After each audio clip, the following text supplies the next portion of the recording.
on the private city. It's 0.15 acres, which will be purchased.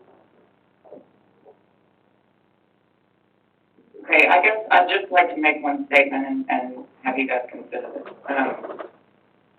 You know, half of our driveway, half of our yard, and the fire pit are all already currently built. And this piece, and that we had appraised for your request that we paid for, is based on evaluation of a certified appraiser for just this piece of property. So I understand the discrepancy between the two, but I'd also like to mention that we did do the right thing here to make sure that we were accounting for the property that would be found out later after the purchase of the home that's not their property line, which we thought was. And so I think it's a little different circumstance that it's not some open piece of land we're trying to purchase. This is part of our home.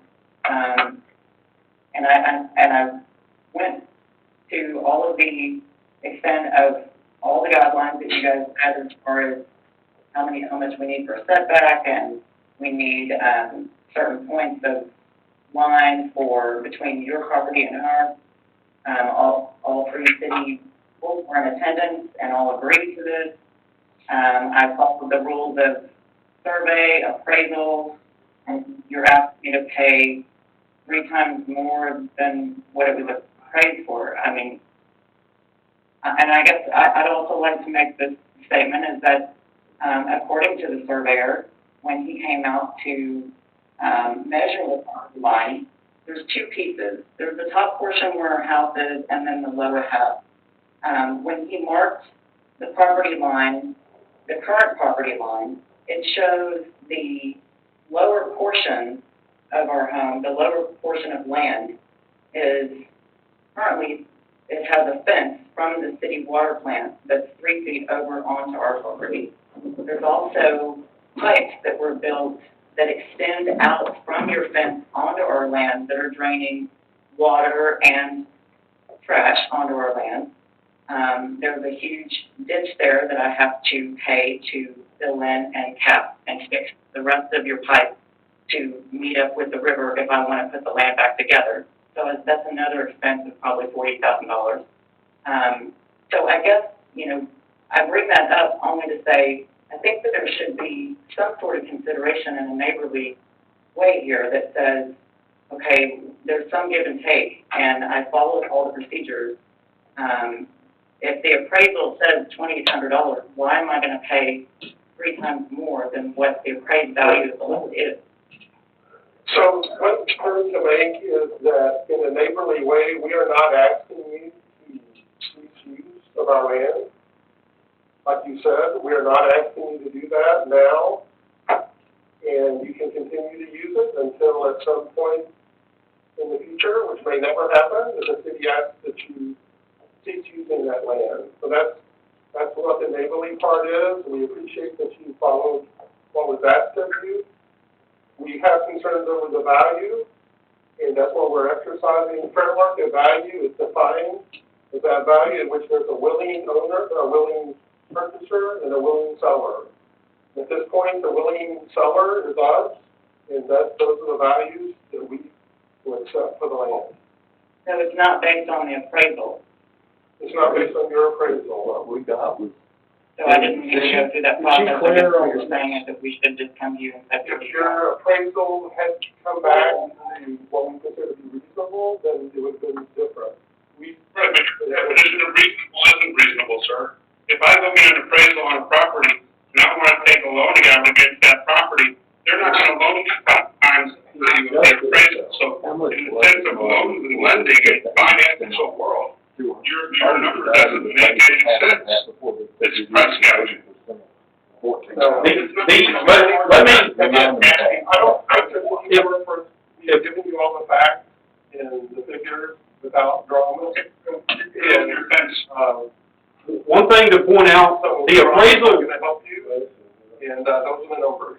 So We need to clarify, I don't know that she understood. We do need to clarify, the appraisal came back at $14,000, so She hung up. we're not, we're not priced well, then we're still pointing out, nobody's being price gouged on anything. The appraisal that they gave us said 14,000. Wait a minute. Whatever. What we were trying to point out, You handle that well? Yes, Steve. Thank you. Marvin? I think there was a clarification though. I thought we were 11,000 total. Correct. Yeah. 11,000. It made it sound like to her it We was can't 11. hear you, Marvin. can you hear us? Can you hear now? Well, there's a reason you can't hear. Marvin, you. If that's the only way we're hearing, then we can't hear. Can you hear now? Yes. All right. Okay. The initial number made it sound like it was 16,000 for both properties. It was 11 total. I think that was part of her sticker shock. I don't know though, because she was referring to the 2,800 like that's what the appraisal was. And the The appraisal appraisal was right. The appraisal was 14, and then the 80% We adjustment. gave them all for that. So, I mean, at the end of the Marvin day, can follow up with a letter, make it clear. I think they understood, personally, there's some I read, but certainly Marvin can send an email and press on that. Yeah. Okay. Yeah, she said 3 times. You said 3 times the amount, so I think that kind of puts it more at the right numbers. I was wondering why I kept getting interrupted, but then I realized Marvin had us muted here, so. Right, we couldn't hear y'all at all. We thought y'all were being church tonight. You know me better than that. Oh, yeah. So we need a motion to, those are the figures? No, I think we've given staff the direction to reach out and, Well, but if we don't do a motion, we're not to. but I mean, the motion would come back, The price. the motion would come back as an ordinance anyway. So, I mean, I don't know that we need to, Marvin, Betsy, do we need to have a motion? No, you don't need a motion at all. You direct staff to negotiate with property, potential purchasers, and leave it at that. If you reach an agreement, we'll bring you back an ordinance. Now, there won't be any negotiation, that's the price that they want. Negotiate in this case just means telling them what our numbers are, which we just stated on open record. So, I mean, those are our numbers. Okay. Yes. Okay.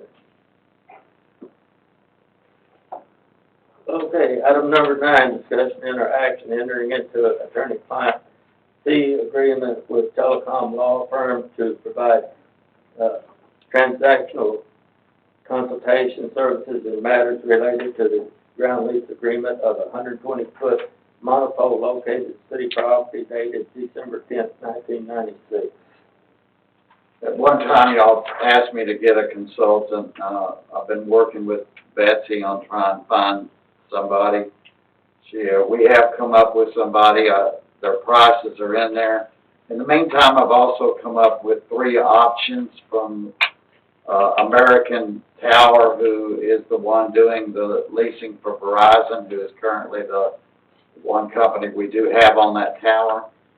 And I wanted to point out those 3 options to you. Also wanted to point out the option of a consultant who could probably look at some things and get better prices if that's the way the council wants to go. We still got almost a year. Of course, they're pushing us to do it sooner, but There's absolutely, Marvin, there's absolutely no rush to do Right. this. With her, that took input, but,